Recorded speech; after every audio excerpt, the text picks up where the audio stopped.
tantangan dan peluang pembelajaran bahasa dan aktivitas jurnalistik di masa pandemi, kolaborasi antara Fakultas Komunikasi Sastra dan Bahasa serta Sekolah Tinggi Bahasa Asing JIA.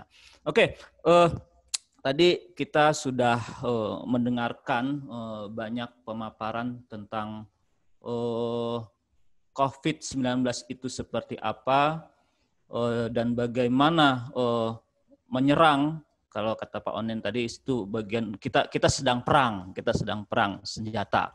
Nah, musuhnya itu siapa? Ya, yang tadi COVID-19 itu. Nah, kalau ternyata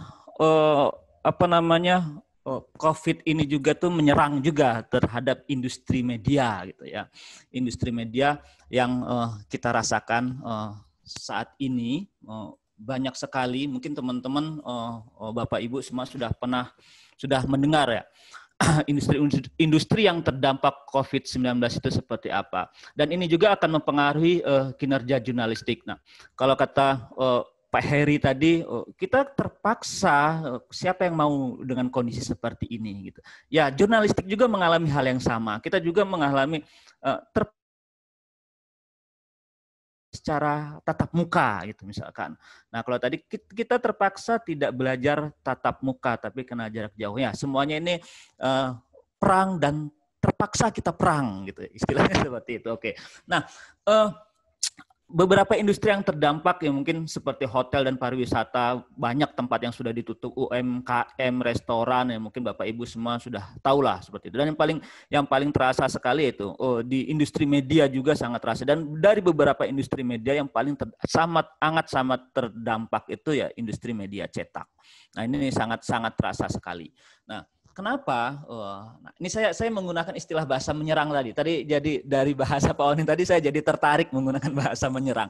Kenapa dia menyerang media cetak gitu? Jadi kita juga merasa diserang nih oleh COVID-19. Yang pertama adalah kenaikan harga kertas dan biaya produksi operasional ya. Di industri media itu sangat terasa sekali.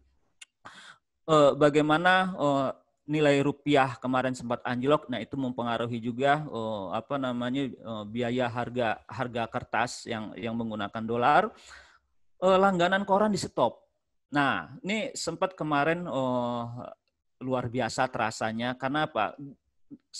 Koran dianggap menjadi salah satu media menjadi penyebaran virus seperti uang karena dipegang banyak orang misalnya seperti itu. Nah, jadi banyak orang langganan tuh akhirnya menyetop koran, padahal tidak seperti itu. Produksinya itu koran harus melewati suhu yang sangat tinggi. Jadi kalau virus tewas lah itu. Jadi menggunakan bahasa tewas lah, perang kita tewas gitu ya. Oke, terus pendapatan iklan turun drastis. Nah, kalau survei Nielsen kemarin itu dari 25% sampai sekarang turun menjadi 35%. Ya, bahkan separohnya lebih. Jadi karena banyak perusahaan industri yang akhirnya menyetop produksinya ataupun merumahkan karyawannya, akhirnya perusahaan memotong kue iklan. Misalkan seperti ini. Yang saya rasakan, yang teman-teman media industri alami, misalkan sudah beriklan kerjasama misalkan satu tahun misalkan 50 juta atau 100 juta, tiba-tiba langsung tinggal 5 juta misalkan seperti itu. Ya kita nggak bisa protes juga karena ya perusahaan tersebut juga sedang mengalami hal yang sama gitu. Misalkan objek pariwisata sudah ditutup, nah dia tidak bisa. Terus tempat-tempat makan juga sudah ditutup dan lain sebagainya. Akibatnya pun oplah dan jumlah halaman pun menurun. Oplah misalkan satu hari itu kita oplahnya 10.000, 5.000 sampai 10.000 mungkin bisa setengahnya. Karena tadi banyak langganan yang di stop. Oke, halaman pun menurun. Karena tadi biaya produksinya luar biasa, yang tadinya mungkin 32 halaman menjadi 24 halaman, 24 halaman menjadi 16 halaman, 16 halaman menjadi 12 halaman misalkan seperti itu. Nah, jadi di media cetak sangat terasa sekali serangan dari COVID-19 ini. Dan akhirnya sejumlah media pun merumahkan sebagian wartawannya. Nah, ini hal yang beberapa hal yang dirasakan oleh industri media. Nah, lalu ternyata di balik serangan COVID-19 tadi itu masih banyak juga media yang bertahan. Bagaimana? Nah, ini kita akan sharing di sini nanti. Bagaimana akhirnya media tetap eksis, tetap bertahan. Jadi kita melihatnya pemberian tunjangan dan THR ternyata masih ada gitu. Ketika banyak industri merumahkan karyawan ataupun memotong gaji ataupun tidak memberikan tunjangan THR pada bulan Mei kemarin, ternyata masih banyak media yang memberikan tunjangan. Nah, itu berarti kan manajemen atau kondisi keuangannya masih baik. Gaji masih diberikan setiap bulan, berarti masih ada. Nah, berarti industrinya masih baik. Ada bahkan perekrutan karyawan. Bahkan yang terbaru adalah mendirikan koran baru. Nah, ini luar biasa. Salah satunya harian This Way. Jadi tanggal 4 Juli kemarin, ketika banyak industri merumahkan karyawannya, industri menyetop produksinya, justru ini ada media cetak yang mendirikan koran baru. Nah, itu kan luar biasa sekali. Jadi masih ada harapan di tengah serangan-serangan atau di tengah kondisi seperti ini bahwa media cetak itu masih ada gitu, masih bisa bertahan. Nah, seperti apa cara bertahannya? Oke. Yang bisa kita lakukan yang pertama adalah geser fokus atau buat produksi yang relevan. Nah, misalkan yang kita alamin kemarin, saat industri-industri atau tempat lahan bisnis kemarin banyak yang tutup, atau perkantoran banyak yang tutup masa PSBB kemarin, kita tidak memproduksi saat hari libur gitu. Jadi misalkan biasanya tanggal merah itu produksi cetak, ini tidak cetak. Ini untuk apa? Pertama untuk mengurangi biaya kos produksi, juga untuk efisiensi juga. Karena banyak perkantoran atau mungkin langganan dan lain sebagainya itu tutup. Nah, terus mengurangi rubrik juga bisa menjadi solusi. Nah, terus yang kedua adalah promosi. Dan ini promosi harus kuat juga. Menggunakan apa? Layanan daring dalam jaringan atau layanan online. Nah, di sini seperti kita ketahui bahwa masa pandemi ini atau lagi serangan COVID seperti ini, orang lebih banyak atau masyarakat lebih banyak memanfaatkan jaringan media online. Nah, kita bisa memanfaatkan di situ. Membangun kerjasama dengan pemerintah. Nah, ini ketika mungkin banyak media itu jangan alergi juga dengan pemerintah, misalkan. Membangun kerjasama dengan pemerintah sebenarnya sangat baik sekali. Pemerintah membutuhkan sarana atau media untuk mempublikasikan berbagai sosialisasi di masa pandemi ini. Nah, di sini media juga perlu maju gitu. Jadi jangan melulu bad news is good news, enggak selalu seperti itu gitu kan. Kalau biasanya bad news is good news, enggak, good news is good news gitu. Jadi kadang banyak berita yang baik tapi tidak tersampaikan. Nah, makanya akhirnya banyak masyarakat itu akhirnya skeptis ataupun akhirnya tidak, ini tadi ya yang menakutkan, kalau kata tadi menjadi hal-hal yang menakutkan, enggak. Nah, membangun kerjasama dengan pemerintah itu bisa sangat baik sekali. Kue iklan, mungkin keuangan dari pemerintah itu ya untuk sementara ini yang paling aman dibandingkan dengan industri yang lain gitu kan. Kalau mungkin industri yang lain ada mengalami ekonominya turun dan lain sebagainya. Dan kalau pemerintah pasti ada. Nah, ini tinggal bagaimana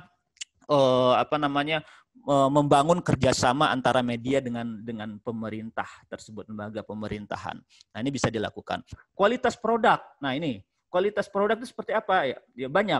Misalkan menyajikan berita yang bergizi. Di sini bergizi itu tadi harus berimbang dan lain sebagainya. Tampilan juga mungkin. Tampilan halaman dan lain sebagainya. Inovasi wartawan dalam membuat berita. Nah, ini juga sangat penting, bisa membantu untuk mempertahankan produksi dari koran tersebut. Dan yang terakhir bisa melebarkan jaringan. Nah, ini di masa pandemi ini banyak juga media-media akhirnya tidak melulu harus fokus terhadap penjualan koran. Kita bisa melebarkan sayap ke yang lain. Misalkan membuat pelatihan menulis, misalkan seperti itu untuk industri media ya. Atau pelatihan fotografi. Atau bahkan yang terbaru kemarin Radar Bogor itu dia membuat minimarket khusus makanan. Itu di launching pada 18 Juli kemarin. Nah, itu luar biasa. Nah, jadi mungkin kalau banyak media yang lain atau seperti Tempo atau Kompas itu kan membuat lembaga institut gitu ya, Tempo Institut dan lain sebagainya. Nah, itu bisa dilakukan. Jadi karirnya itu tidak melulu harus ke atas, juga bisa menyamping. Nah, itu untuk melebarkan jaringan. Nah, bagaimana jurnalis menghadapi new normal? Kembali kepada kualitas, edukasi, dan kompetensi. Sudah saatnya pemerintah kembali mendengarkan suara media pers nasional. Kenapa seperti itu? Karena media pers lah yang menjalankan Undang-Undang Nomor 40 Tahun 99. Ya, di sini bagaimana si media itu sebagai harus bisa memberikan informasi, edukasi, kritik, dan hiburan. Nah, di sini undang-undang pers yang harus dijalankan dan pemerintah harus kembali lagi sini. Pers nasional selalu berusaha mengusung jurnalisme. Jurnalisme seperti apa? Nah, kode etik jurnalistik ini harus diperhatikan. Makanya tadi yang penggunaan bahasa juga nih harus hati-hati. Jangan sampai akhirnya membuat masyarakat menjadi bingung terhadap informasi soal pandemi ini gitu ya. Nah, makanya kita juga di redaksi itu meskipun teman-teman setiap hari membuat berita, setiap sebulan sekali itu kita selalu ada istilahnya coaching klinik lah. Mengulang lagi bagaimana cara menulis, bagaimana cara mengedit, bagaimana cara meng-layout, bagaimana cara mempublikasikan agar masyarakat itu terfasilitasi informasi yang sehat dan bergizi. Nah, istilahnya seperti itu. Pers merupakan suara kejujuran dan dapat dipercaya. Di sini mungkin tadi ada anggapan bahwa banyak sebagian masyarakat sudah mulai apatis terhadap pers. Pers hanya menyesatkan, media menyesatkan sekarang.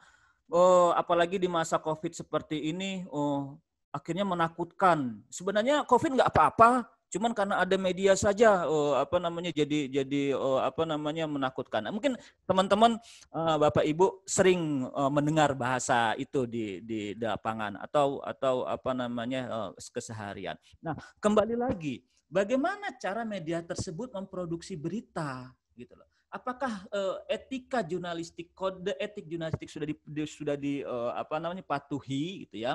Apakah penggunaan bahasanya sudah diperbaiki? Jadi jangan heran ketika ada masyarakat sudah tidak percaya dengan media A, nah produksi berita dari media A itu sudah seperti apa? Nah, itu jadi kembali lagi ke kode etik jurnalistik, bagaimana membuat berita yang baik. Jangan mengandalkan buzzer, karena masa sekarang ini kan orang sudah akhirnya percaya kan. Tiap hari kita nggak lepas dari dengan namanya medsos. Mungkin baru bangun tidur yang dipegang handphonenya dulu gitu, yang dilihat itu. Bahkan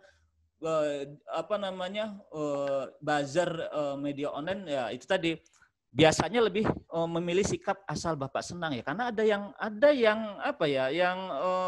mengkomandoi gitu istilahnya kalau bahasa peperangan ya, ada yang komandoi gitu ya. Nah, bisa juga berpotensi menyesatkan dan merugikan. Hati-hati karena buzzer biasanya hanya yang di-share beritanya hanya bersifat opini, tanpa ada keberimbangan berita yang diberikan, hanya atas pesanan dan lain sebagainya. Ini hati-hati juga. Nah, kembali lagi ke kode etik jurnalistik. Bagaimana produksinya berita gitu ya? Kita ketahui bahwa rukun media itu yang pertama adalah verifikasi, kedua verifikasi, ketiga verifikasi lagi, keempat verifikasi, kelima verifikasi, dan verifikasi. Mungkin yang akan berubah adalah landscape media atau model liputannya saja yang berubah. Mungkin kalau yang awalnya tadi itu kita face to face, sekarang adalah mungkin by phone, lewat jarak jauh. Tapi yang tidak pernah hilang adalah verifikasi. Karena banyak berita yang akhirnya menyesatkan itu hanya tanpa adanya verifikasi, gitu ya. Nah, itu verifikasi itu sangat sangat penting. Langsung aja konfirmasi kepada yang bersangkutan. Oke, siap. Nah, model liputannya juga agak sedikit sudah berubah ya, tidak tatap muka langsung ya. Mungkin ini cara perang, ini alat-alat yang kita pakai kalau perang tadi kata Pak Onin juga ada masker, ada cuci tangan, transportasi dan lain sebagainya. Oke. Nah, pemberitaan bagaimana? Si wartawan atau kita di media itu wajib mempertahankan sikap peka, berempati dan akurasi. Nah, ini sangat penting sekali. Berempati dan akurasi. Nah, kalau seandainya ada korbannya 40, ya tulis 40, jangan nambah 50 atau jangan jadi 20 gitu misalkan ya, akurasi akurat. Tidak mempublikasikan data pribadi pasien, nah itu karena banyak konflik sosial karena COVID-19 ini karena apa? Ya tadi dijudge di masyarakat itu kalau sudah kena pasien meskipun cuma OPD ya, ODP maupun PDP, nah itu sudah dijudge yang luar biasa oleh masyarakat. Menumbuhkan semangat, rasa cemas, ya jangan membuat rasa cemasnya, hati-hati. Penggunaan bahasa lagi tadi. Jangan sampai membuat rasa cemas pembaca. Memilih narasumber yang kompeten dan mengedukasi pembaca. Ya, jadi buatlah pembaca itu merasa lebih pintar. Nah, fungsi media di sini di mana gitu ya. Pertama adalah menarasikan sebuah kebijakan. Banyak kebijakan-kebijakan yang dibuat oleh pemerintah misalkan tidak tersampaikan langsung secara atau masyarakat menilainya berbeda. Misalkan seperti Idul Fitri kemarin, masyarakat buat bingung dengan yang namanya pulang kampung dan mudik, misalkan seperti itu. Nah, medialah yang bisa mencerahkan di sini gitu. Ya. Nah, jangan sampai masyarakat dibuat bingung. Mengkritik kebijakan dengan kritik yang membangun, ya. Nah, kita boleh mengkritik pemerintah, meskipun tadi yang saya sampaikan bahwa kita bisa membangun kerjasama dengan pemerintah. Kita juga boleh kok mengkritik pemerintah, tapi asal membangun, gitu ya. Jangan mengkritik hanya tidak ada solusi di situ. Mempersuasi masyarakat untuk melaksanakan kebijakan tersebut. Misalkan ajak masyarakat menggunakan masker ya. Kita mengajak masyarakat menggunakan masker, tapi wartawannya sendiri tidak pakai masker. Nah, itu berarti. Jadi harus memberikan contoh yang baik. Oke. Nah, bagaimana di era jurnalisme kreatif di era new normal seperti saat ini? Yang pertama adalah akrab dengan teknologi baru untuk berinteraksi. Nah, sebenarnya sudah tinggal menyambung saja. Mungkin kalau sebelumnya sudah ada wartawan itu melakukan wawancara by phone gitu ya, karena tidak bisa ketemu dengan narasumber. Mungkin sekarang akan lebih intens lagi wawancara dengan by phone itu lewat telepon. Jadi bisa memanfaatkan teknologi, manfaatkan medsos untuk mencari informasi. Nah, banyak orang sekarang itu ketika mengalami sesuatu lebih share, lebih langsung mudah di share di media sosial. Kalau dulu ketika ada peristiwa warga langsung menelepon wartawan, Pak di sini ada kebakaran. Tapi kalau sekarang sudah tidak. Setiap orang sudah punya media sendiri gitu. Jadi persaingan media cetak itu bukan misalkan persaingan Kompas bukan dengan Tempo, bukan dengan Jawa Pos, ya tapi dengan Bapak Ibu semua yang sudah punya media gitu. Persaingannya adalah di situ gitu. Jadi manfaatkan medsos untuk mencari informasi. Tapi ketika mendapatkan informasi dari medsos, tidak lupa juga verifikasi. Jangan percaya, jangan dimakan mentah begitu saja. Menyusun survei online untuk mengetahui kecenderungan terkait isu masyarakat, apa yang menjadi perhatian. Nah, ini sangat mudah sekali. Kita bikin survei. Pasti teman-teman wartawan, Bapak Ibu semua itu sudah punya grup-grup WhatsApp ya di situ yang isinya bisa 50 sampai 100. Kita bisa bikin survei kecil-kecilan. Misalkan belajar dari rumah itu efektif apa tidak sih? Nah, iya atau tidak misalkan. Mungkin dari 100 itu 60-nya menjawab tidak.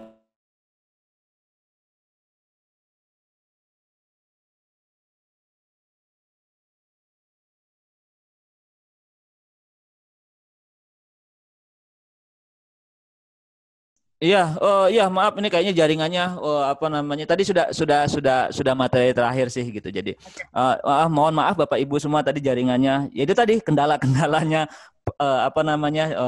kita seminar jarak jauh seperti ini. Oke, itu sharing atau berbagi pengalaman dari kami teman-teman media. Mungkin nanti kalau ada pertanyaan bisa kita diskusikan. Terima kasih waktunya, kembali lagi ke moderator. Wassalamualaikum warahmatullahi wabarakatuh.